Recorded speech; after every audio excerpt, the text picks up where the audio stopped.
William, hopefully your favorite videographer from Two Hats Publishing. I welcome you to another Two Hats special of community events. Let's look in and see what's really happening.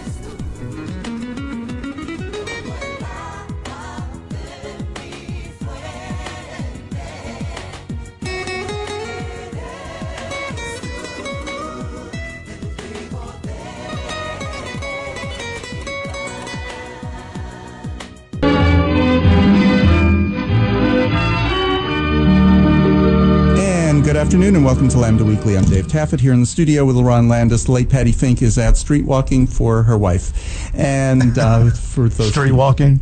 Well, yeah, her wife is running for city council, so Patti has been real busy. But she will be back next week. Our guests today are here to talk about Transgender Day of Visibility.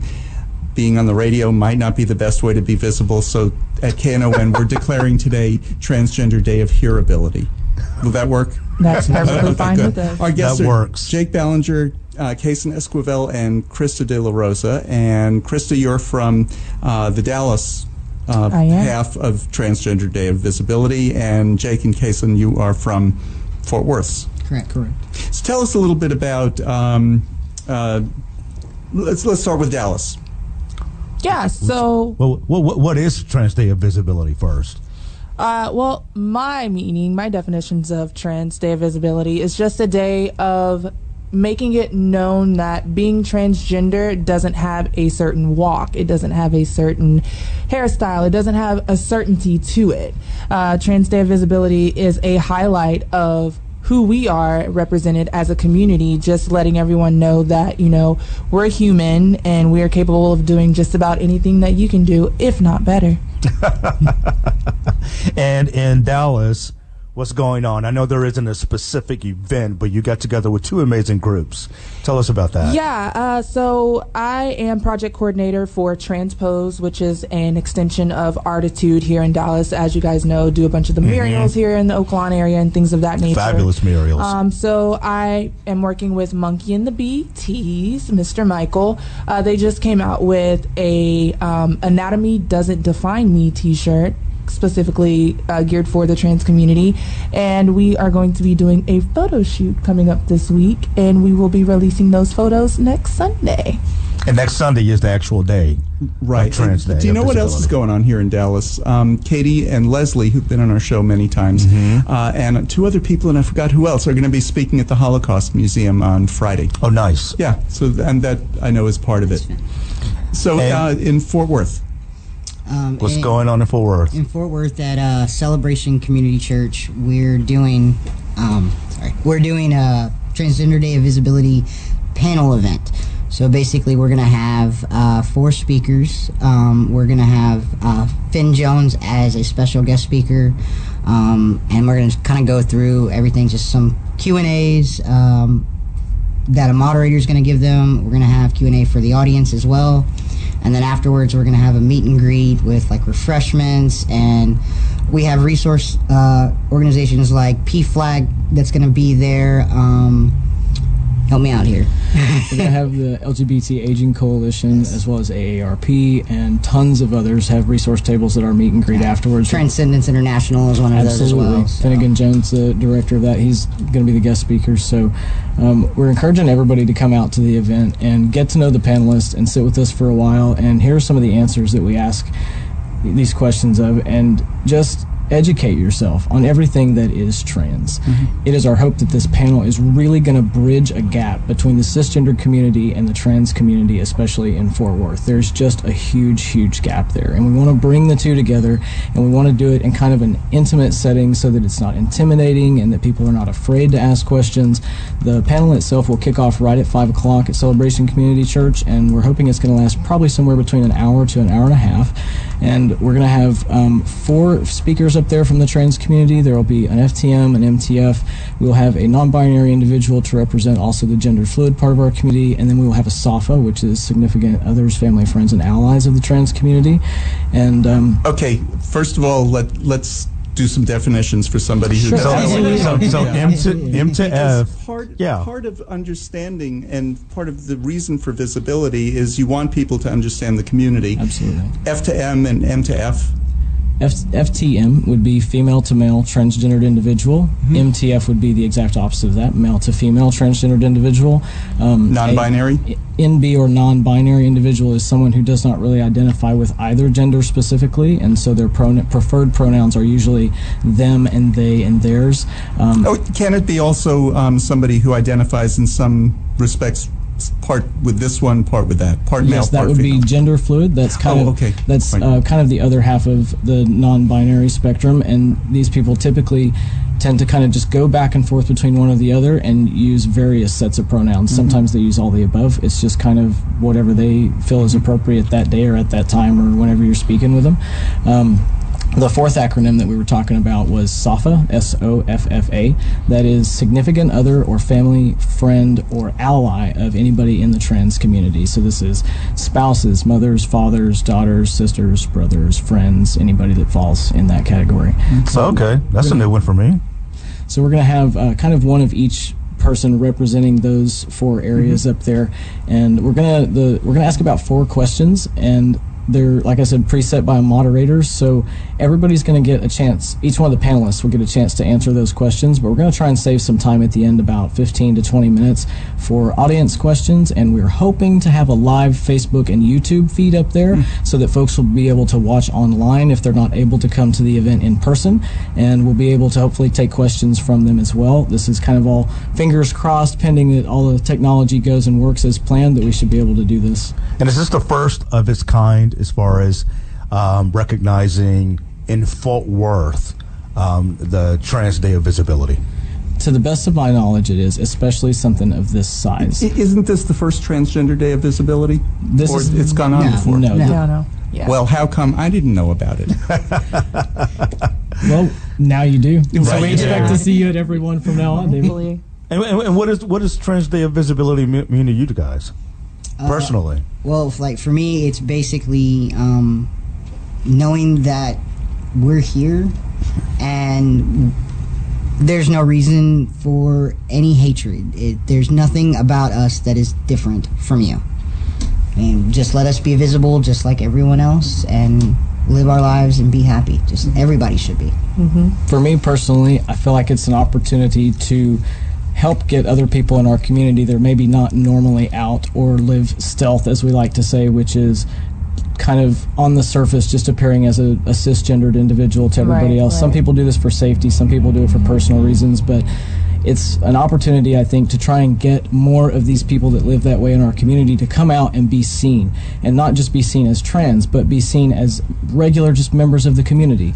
Doctors, lawyers, trashmen, teachers, everybody and anybody, so that the cisgendered community that we're trying to bridge this gap between can see us not just as trans, but as people in their living. When you say that, it's kind of funny because looking at the two of you, you wouldn't know, the two of them have beards, for people who can't see through the radio. And you wouldn't, just passing you on the street, you wouldn't say, hey, there are two F to M's. In my personal opinion, David, that's absolutely one of the best compliments you can give somebody like myself. Well, and so when you're saying so that I can introduce myself as a trans person, or some people are living stealth, even if you're out there, you're on the radio today, you're not hiding who you are, but you don't go up to somebody that you've just met, hi, my name is, and I'm trans. Well, no, but if someone somehow got an idea that you may be, because I have had people strangers that don't know me, asked if I was trans. Oh, okay. And a lot of times, when I ask them how they assume that, they usually say because my eyes are feminine, and I'm like, okay, that's interesting, Really? Yeah, like because I have feminine eyes, and all right, well, I don't understand that, but okay, yeah, okay. I am. So the fact of some people, if someone approaches them and they may have an idea and they're just curious, not in a violent type of way, but they just are wanting to know. Because conversation. Even some stealth people are that way with friends, because they've already transitioned and they've moved somewhere. Like a lot of people will move to somewhere no one knows them, so they can live as themselves and not have to worry about violence or anything like that. So these people are in their lives and they have no idea that they're trans. You know, and I have met a few trans people who, it's not that they're necessarily completely stealth, but they are. They live in the suburbs. Their answer to why aren't I involved in whatever is because I transitioned, I'm a woman. You know, it's right. It's that simple to them. Yeah. It's just not a big deal to them, just like to Lerone and I, being gay is no big deal. To Josh, who came out before he was born, you know, it's like you can't even picture yourself as anything else, so it's not a matter of something that you even think about at times, for some people. But you know, when I think of visibility, I kind of think of, for everyone, all of the entire LGBT community, visibility, people need to know sometimes that this is a trans person, this is a gay person or bi person, solely for the fact that everybody isn't the same. You just can't look at people and assume. Right. You know, and, you know, I went to the LGBT law bar conference, I think about a week ago, and they were really talking about efforts to up the diversity in law firms and so forth. That's what I work in. And so one of the things that they talked about was employers, and I think this is nationwide, you have, when you identifying yourself, you put if you're male or female, you put if you're black, white, Asian, whatever on there, and that's pretty much where it stops. And they are trying to push different firms to open up slots, if it's totally on a volunteer basis, trans or LGBT or gay or whatever. And there was some pushback for some people that they didn't really want to identify that on paper for fear of discrimination. But I'm like, well, I totally understand that. Yeah. But at the same time is, how are we going to be visible if we don't let people know? We can't be. Yeah. We can't be. I think that, in my opinion, that's one of the hardest things for some of the people in the trans community that do live so harshly stealth, is that you've got to understand, for there to be education and awareness, and for how people treat us to change and be different, they have to have an understanding, and they have to be educated of not just what we are, but who we are and why we are who and what we are. And the only way to do that is to talk, and the only way to talk is to be out and to be visible. So I feel like that's where we come right back to this, you know, International Transgender Day of Visibility, is we've got to do everything we can to get as many of these people who are in their normal daily lives, maybe stealth, to come out just for a little while and be seen in any way that they feel comfortable and safe to be seen in, so that we can help educate and make people aware, you know, of just who we are, and so that there's no fear associated with it. Because I mean, everybody knows you're scared of what you don't understand and what you don't know. Like anything that's different from you, it's scary. And that's the mentality for a lot of people. So I feel like if we can there and more people can see us, then we can dissipate some of that fear and essentially just break up with it. Fear is just done. The whole bathroom bill fiasco in the last legislative session, what was that about? It was about fear. Absolutely. It wasn't about common sense. It certainly was not really about, and this was what they were using, women will be attacked in the bathroom because men dressed as women, and they weren't even talking about trans people there, are going to go into the women's room to attack women. Seems like that's already kind of illegal. Yeah, it is. Just to me, I would think it is. It's already taken I would care think of. that it's not legal to attack people. Yeah. Just out of curiosity, have you all, any of you all, ever had any issues going to the bathroom? Nope. Before I transitioned fully, like before hormones and everything like that had kind of kicked in and made me a little more stealth, I guess you could say. I definitely had some issues there, but as hormones and things kind of took over, that changed a little bit. So now, you know, in a restroom, everybody, like David said, kind of just assumes what they see. You know, they see the beard, the clothes, the face, and they just assume that you're a cisgendered male like everyone else is. So when you appear as more, I guess, maybe just a lesbian, people would actually say something? Absolutely. Really? Actually, I had more problems as a lesbian going into women's restrooms than I did before hormones got me to basically this point where I pass going into the men's restroom. I would get stopped going into the women's before I got stopped going into the men's. Wow. I actually had a woman hit me with her handbag one time. Stop, get out of here. Straight up just smacked me with it and said, "Get out." Wow. I was pretty young at the time, and I look back on it now, and I could have had about 100 different better responses than what I gave her, because the response that I gave her just insinuated guilt and all kinds of negative things, but I wasn't aware enough yet. I didn't know what I needed to do. The response that I think is appropriate is find the closest police officer and have her arrested. Yeah, Absolutely. exactly. Assault. That's assault. Absolutely. The road I chose there was to immediately look down and just bolt for the door. I was totally terrified. And I get that. Yeah, I yeah. completely get that. And this is me standing here saying what the best response would be when it didn't happen to me. Of course, right. But yeah, that's the appropriate response. Is It's so when hard. somebody assaults you go and find a police officer or call 911. Absolutely. And nothing for you, Krista. I've never had really any problems when I go to the bathroom. And we are talking about in public, by the way. Yes. Of course, nobody has any problems going to the bathroom at home. Like I go to sporting events, I go to the women's restroom, get in, do my business, get out. Of course you're gonna have eyes. People are gonna stare at you or whatever. I mean, that's anywhere you go. People are always just gonna be curious as into what are you doing? But no, I've never had any backlash from the bathroom or just someone just calling me out or anything. Oh, that's good. And normally that would happen in a women's room, because in a men's room, who cares?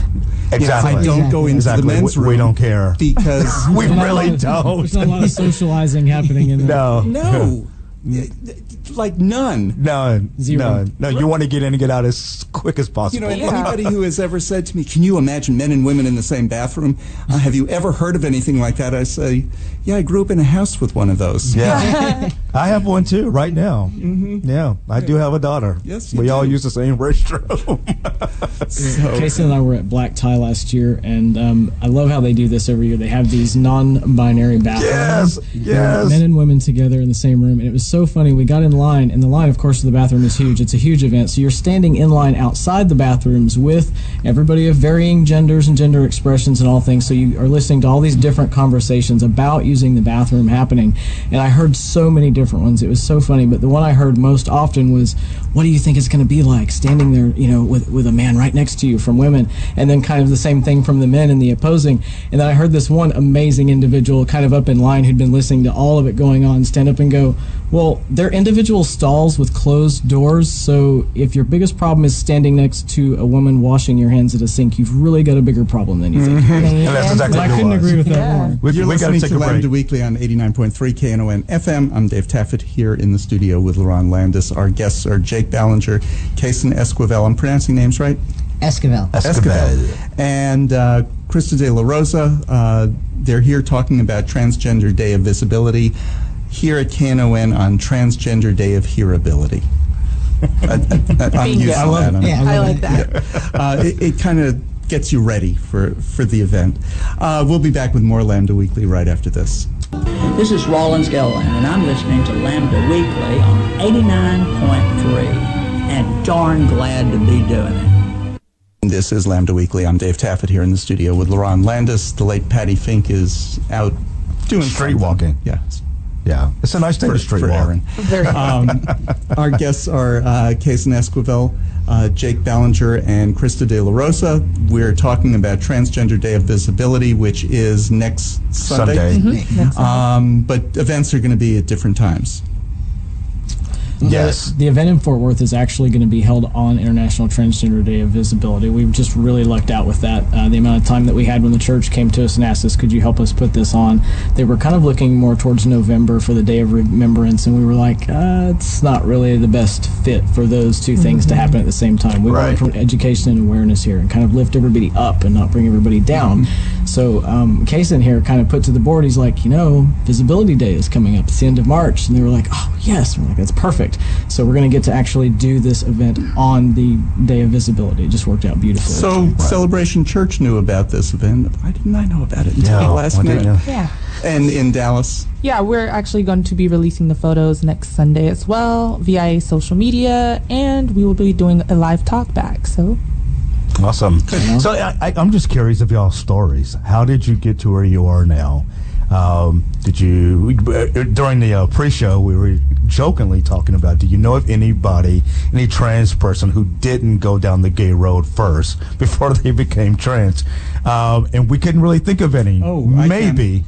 And she was on our show it's more than 10 years ago, Jackie Enks. That's right. That's right. Who was somebody that I worked with, and Jackie was just a lunatic. And she had... In the best of kind of way. And she was in her late 40s.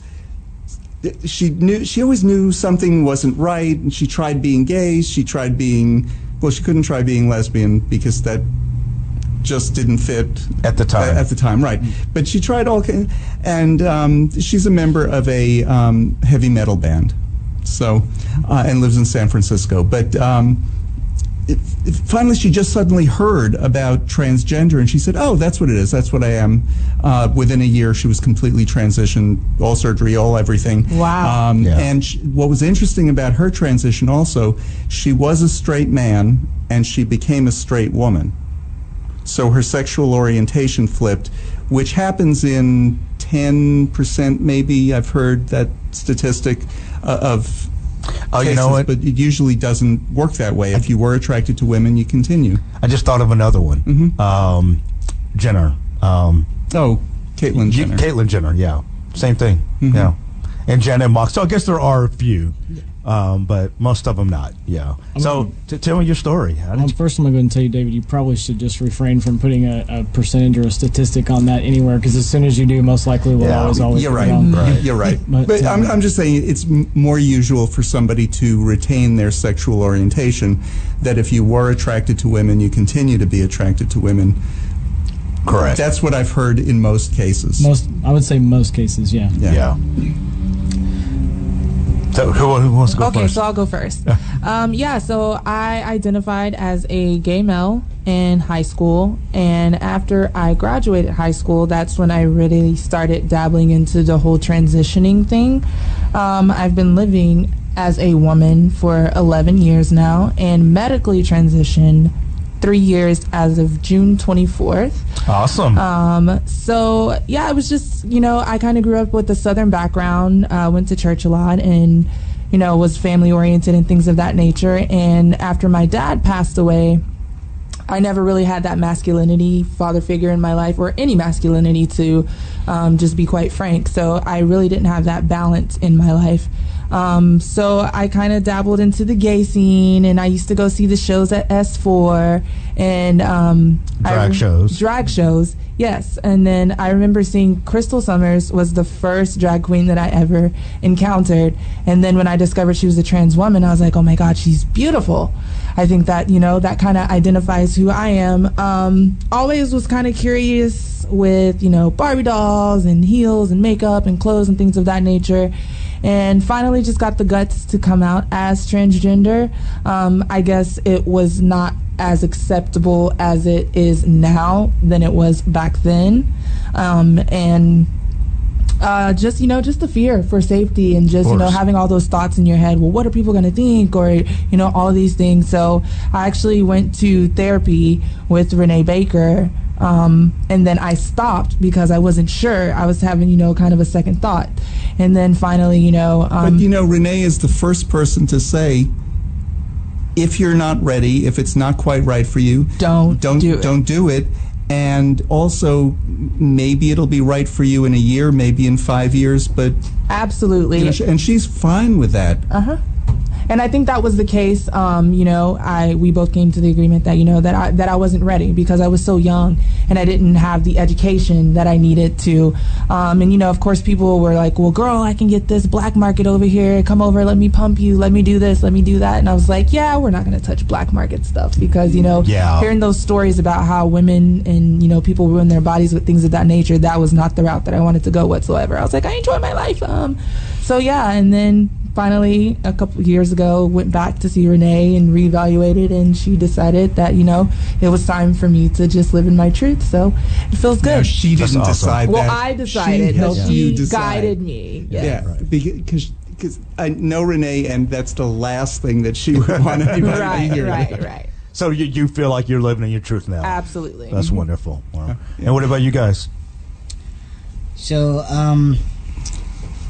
when I was 14, I came out as lesbian, and it just didn't seem right. I didn't have a good grasp. I love the community. I got involved. I went and did the bar scene. I did S4 to see the drag shows. I did all of that. I jumped in head first into the community as I got older.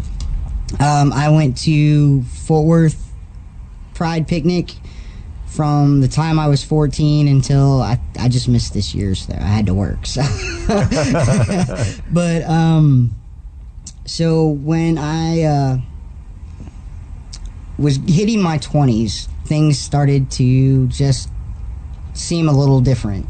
Things were still didn't ever fully feel connected to the community, but as I was starting to meet more trans people, things were starting to make me curious.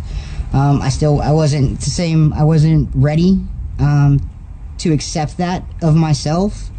So it took a long time, and so it was about 5 years ago that I started my transition through therapy.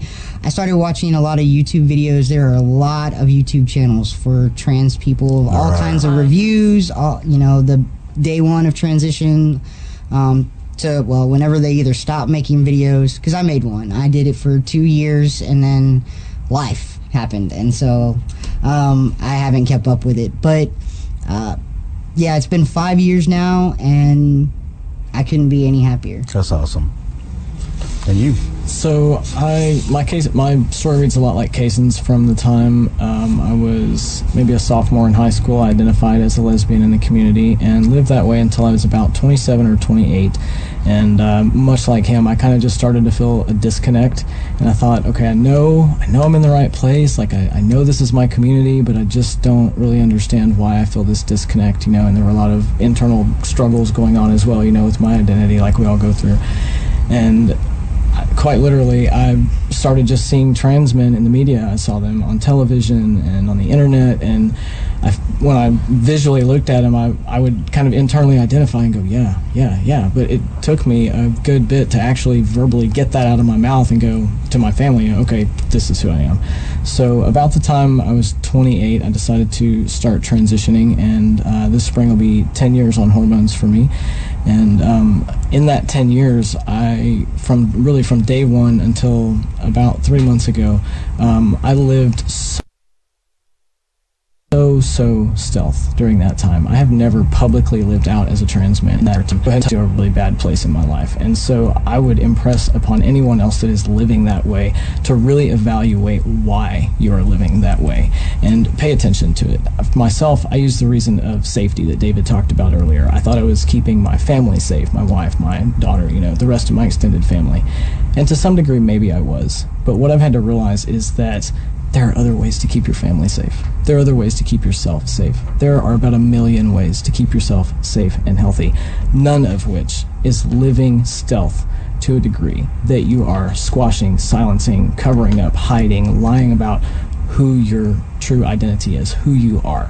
So I hit this point in my life where I just realized I have to be out. So I kind of came out all over again. It was like a third coming out. I came out as lesbian, then I came out as trans, and now I live publicly out as a trans man.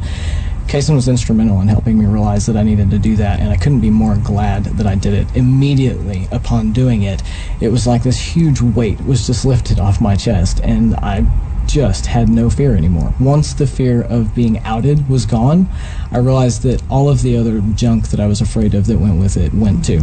Just like poof, it was gone. That sounds so strange to say and think that it just disappeared, but honestly, it really did. The minute I hit the button to go on that Facebook page and I was out publicly, it was just like it evaporated. And I can't really see myself living any other way now. And then this amazing thing happened with it. When I did that, it was like all these other people looked at it and went, oh my God, I have to do that, And so now other people are identifying with me and kind of doing it with me. And then now I'm using it as this amazing platform to help promote education and awareness for our community. And this is never something I saw myself doing. I remember saying very early in my transition to my family and a lot of people, I will never be a poster boy. That is not me. I cannot and will not do that. And now and the posters are fabulous. Thank you. Aren't they? Oh my God, they are. Finn Jones looks so awesome in print on that poster. He's just rocking it. So now that you all are all visible, hence the Very much Trans so. Day of Visibility. How has that changed your individual worlds with your families and friends? Or did it change it? Personally, for me, it just amplified the awesomeness of it. My whole family, I was a little worried some people were going to be hesitant to it because I'm kind of sort of outing them, so to speak, as well, because everything I do affects them, you know? Of course. But I really had a positive response. Everybody was just like, thank God. We're so happy for you that you did this, and we can see what it's doing for you, and we can see how, and we can see why. We're sorry you didn't do it sooner, but we are just really, really glad that you're doing it now. Do you know, every trans person that I've known before their transition, when they transitioned, and a good example that other people would know would be Chaz Bono. Chaz was on our show. Our show was the first show she appeared on as an open lesbian. Yeah, I was gonna say when I say she, I mean... at the time, she was a lesbian. Right. And she was lesbian at the time, but when he was on, we were the first time on the radio. We spent the day with Chaz because it was Gay Day at the fair. Mm-hmm. And so we just spent the whole day, and Chaz was here for those events. When Chaz came out as transgender, my reaction to it was, oh yeah, that makes sense. And for my family, they've been there. They love me and accept the way me for who I families am. are the way they supposed should to be. Yeah. Right. I'm pretty fortunate as well. I feel like all three of us here are just not maybe the norm of how that goes, but you we are should all be. just really, really lucky. No. Exactly. We should be. should be.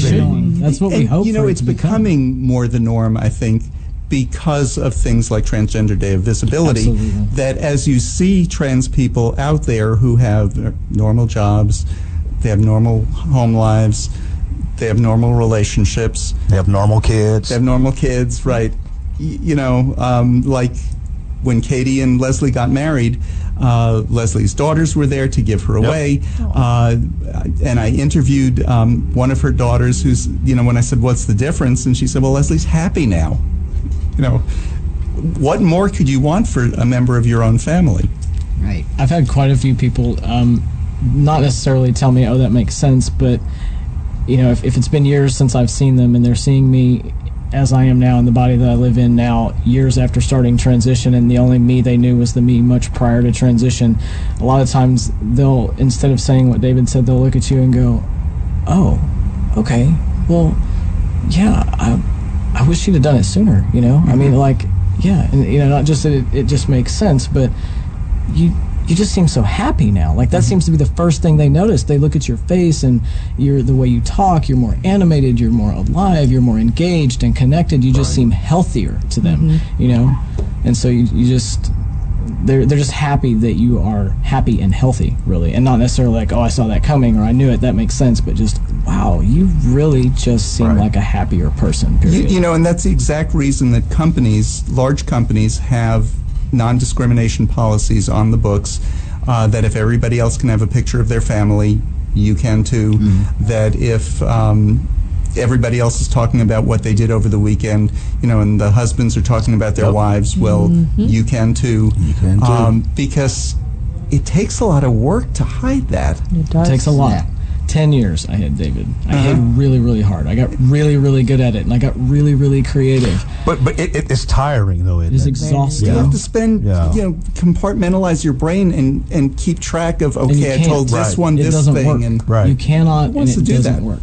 There are some people I know that have to live stealth and that still do that to some degree, but I feel like the people that really have to do that, are doing it knowingly. I think the majority of trans people out there that start out living stealth, I think they kind of do it with a misconception, and I'm hoping to help dispel and get rid of some of that for a lot of people. I really want to help promote in our community for people to really look at why they live stealth. What is it that's so important to you about being stealth? Because really what I think the first indicator of living stealth is that you don't have enough self-love. Is that there's something about yourself that you still don't like, that you're still not happy with, or just that you're afraid of. So if you look at these reasons and try and discern why you're living so stealth, maybe you can figure out what you need to do with that so that you don't have to. because it is just a happier, healthy way to live. And you're listening to Lambda Weekly on 89.3 Knon FM. I'm Dave Taffet here in the studio with Lerone Landis. Our guests are from Transgender Day of Visibility, Jake, Cason, and Krista, and we'll be back with them in just a second. Hi, this is Valletta Lil, and I listen to Lambda Weekly. I hope that you will too. And this is Lambda Weekly. We are talking to Jake, Cason, and Krista, and we're talking about Transgender Day of Visibility. Lerone, you had something. So, I wonder if there's going to be any LGBT people in attendance at this panel discussion, and hopefully there will be, because I think there's still a lot of misunderstanding even within our own community about the T. And last year, or I think it was last year, maybe a year and a half ago, SMU had a panel discussion about some of the big cases, law cases that have helped shape our lives in the LGBT community, particularly the case that the marriage case. And one of the panelists was a trans man, and I was surprised to hear him say that he didn't think that the T should be part of the LGB. And I know there's been some discussion about that. I disagree with that, but I just kind of wanted you, what do you guys think about that? All of you. Well, I think we can't really take it out. I think it would do more harm than good to take it out. I think we need community with each other, and we need that fellowship with each other. We need to support each other. And Lerone, you said something earlier that I really identified with, was that everything is related to gender. Yep. I completely agree with that. Whether that is being discriminated against, like you said, because of the chosen gender of the person you choose to be with and your own, or because of your gender identity, whatever it is, if you're in that acronym, if that you identify somewhere in the LGBTQ plus acronym, the plight that we're all facing here in the walk that we're all walking is we're being discriminated against in some way, shape, or form based on something related to gender. Absolutely. That's exactly right. As for me, I look at it as, if you're looking at the acronym basically as sexuality and gender identity, we would, but I don't look at it as that way. I look at it as, with all of it together, the entire acronym, every letter of it has to do with, we're all having the same struggle. We all need to come together as a community and fight this together instead of trying to separate. We want to be one and not segregate each other by whatever our identity is or whatever our sexuality is. None of that matters. We need to be one. I think we've all seen enough segregation in about every facet that you can see it, and I think it's been proven time and time over again that it does not work. It just doesn't. You guys pretty much nailed it on the head. I mean, well, and also, even the sexual, you know, we have to explain the difference between that. Sexual orientation is not the same thing as gender identity. However, most of that we have encountered anyway, most trans individuals, as their trajectory to get there, they started out as LGB. You know, so they still have that experience. They should be part of the community. Leslie and Katie didn't. Not all. I said most. Yeah. So they're still part of that community. They're still part of that experience. Right. And the main reason for the split is coming from the right wing, because if you can carve off a piece and divide, well, then we have more people on our side. Right. No.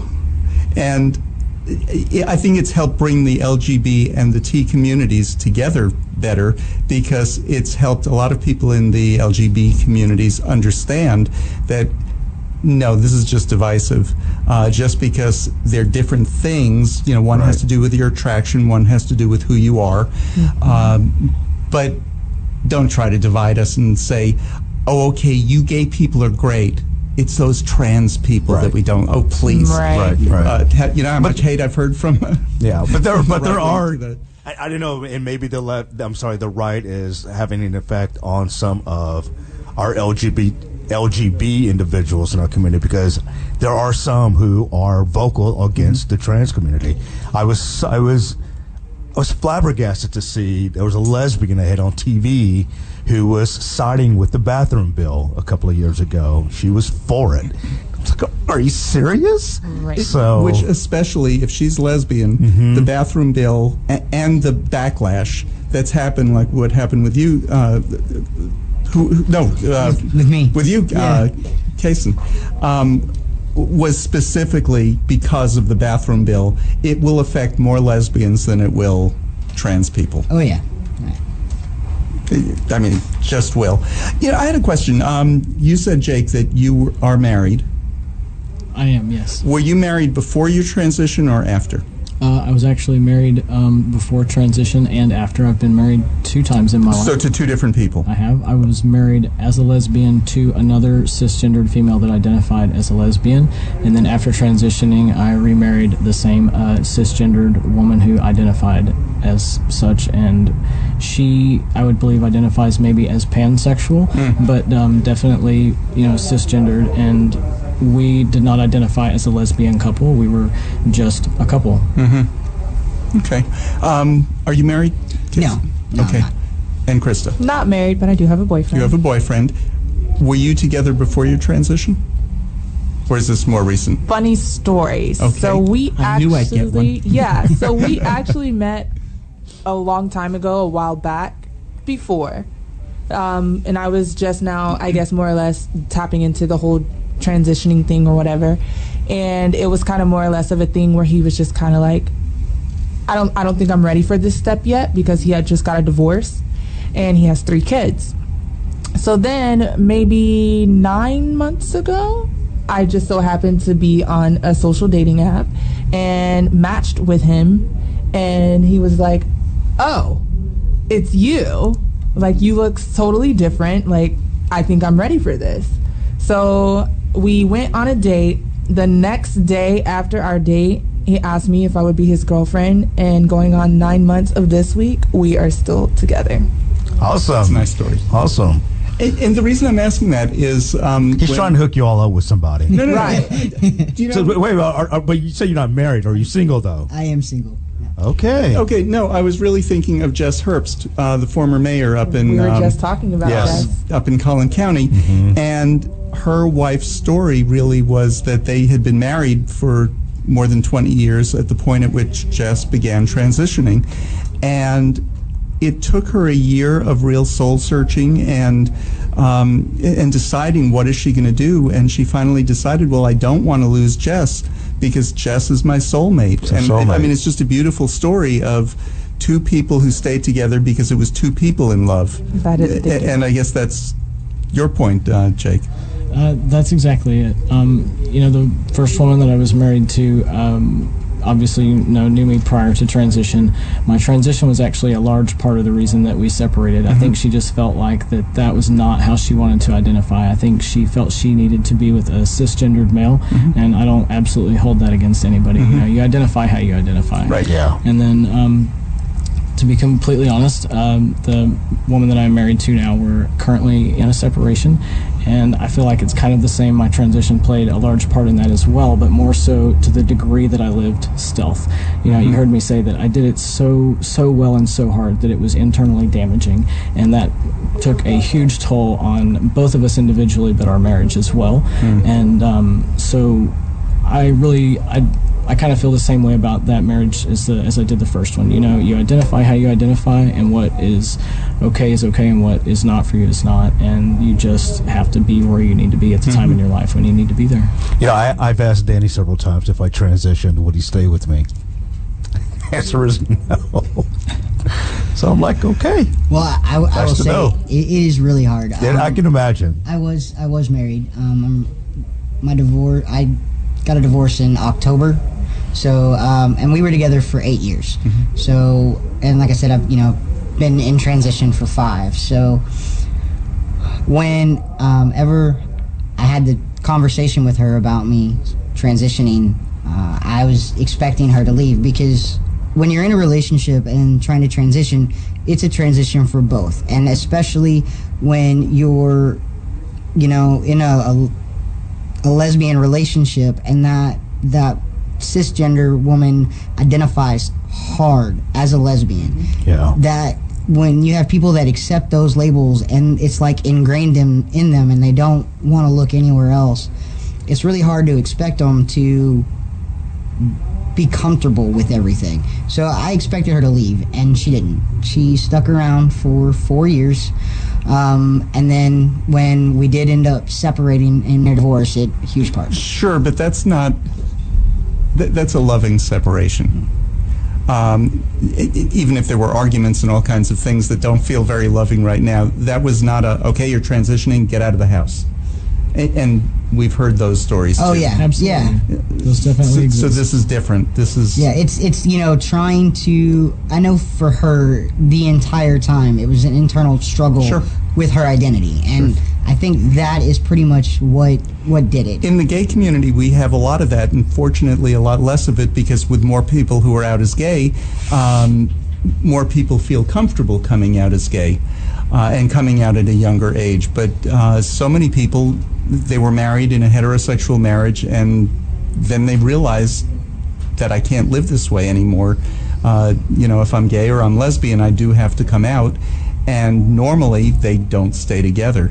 In some cases they remain friends, and in the vast majority of cases they're really acrimonious divorces, which is a shame. It's, I'm not doing this to you, it's just who I am. I think it has to be said there too, David, that transitioning in and of itself is just a selfish process. There's no two ways about it. And honestly, for it to be what it needs to be, it has to be. You have to focus on so many things about yourself so hard so that you don't misstep, and so that you're being true to yourself and not just kind of bending for someone else and what they feel like you should be doing in your transition.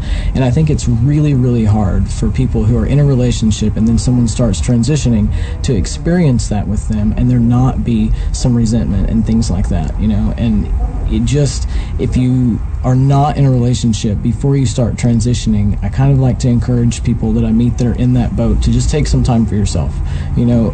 Date, obviously, figure out your identity and who you are, but as you just start that process and you're really getting into figuring out your identity, just hold off for a little while.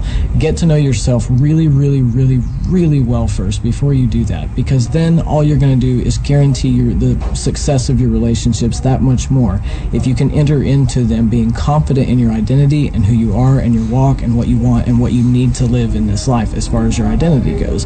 And then I think there's just a lot less negativity that happens in a relationship that way, because they don't have to witness all of that selfishness as it is happening and occurring, because that's a lot to share with somebody. It's really hard to be able to just give all of the focus to them for the amount of time that they need to give it to in the ways that they need to give it. That's really hard to do, even in a really loving marriage, I think. And you hit on dating.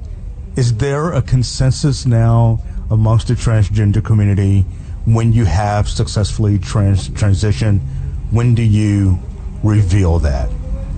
When you are potentially dating a new partner? I think that answer is different for absolutely everybody, and we should probably all answer that individually. Okay, all right, please do. Well, I think it's important. Well, for me, I think it's important to disclose that information in the beginning stages. Not saying on your first date, just saying maybe not the second date. But in your case, it was on your first date. Yes, it was. Only because he already knew that I was more or less going through the process, but because it was further in my journey and he's seen, I guess, more of the differences, then he's just like, okay, whatever. I guess it was more, hate this word, passable to him. And it was comfortable for him to be seen in the public eye with me. And I hate that word passable. It's disgusting.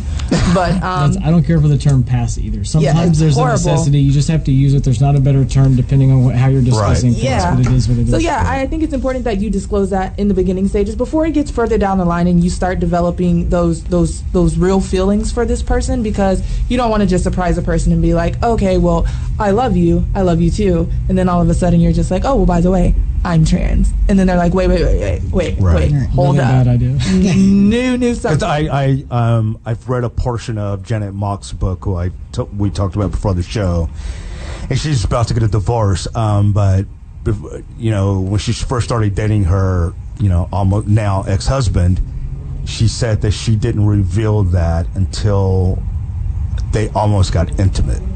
And I thought that was a little late in the game, but he was fine with it. She said you can leave the room or whatever, and he didn't. So I just thought that was really interesting. For me, like I said, I'm single, so I have tried the dating apps. I'm not real big on them. I'm still kind of old-fashioned, but I have it on my profile because you don't like the trans community, if you are pretty much hate on the community of any fashion of the LGBT community, then I don't want you to click on me. Don't message me. Just, I don't need to know you. So the fact that I'm trans is immediately out there for anyone that is interested in talking to me. Right. And that way you won't get yourself into a position where you'll be with somebody who could harm you. Exactly. Absolutely. Exactly. So. And remember, Cason is single. And He's a real mingle. cutie, And he has by the amazing way. hair. He's a real cutie. So call if you want to hook up. And you? You know, I kind of agree with them to some extent. I think there's something to be said, though, for assessing your situation, too. You know, safety is a huge concern. It also depends on where you're meeting these individuals. You know, if you know that you're in a safe space and everyone that you're meeting is trans-friendly, you're in a community environment, I don't feel like there's that absolute necessity to make sure that you out before every single other thing that could come to pass between the two of you. But if you are, like, on a dating app or something like that, or you're in a random bar, whatever, setting where you cannot guarantee and verify that all those individuals will be supportive, I would personally, if I were in that setting, absolutely out myself to someone really pretty quickly, definitely maybe before a first date, so that way you don't get yourself into an unsafe situation. It probably also depends on what the first date is going to be. If you're just going out to dinner in a restaurant, you might not... I can see the logic in that, but honestly, unsafe spaces can be anywhere. Yeah, unsafe they really spaces are can. created by the individual, not the location that you're in. And you know, you don't want to get into a place where maybe you ride with them, or you go to some place that's kind of private and not very public, or something like this. I think it's more comforting and just relaxing on the first date, even just when you're communicating with them, knowing that they know you for your true self.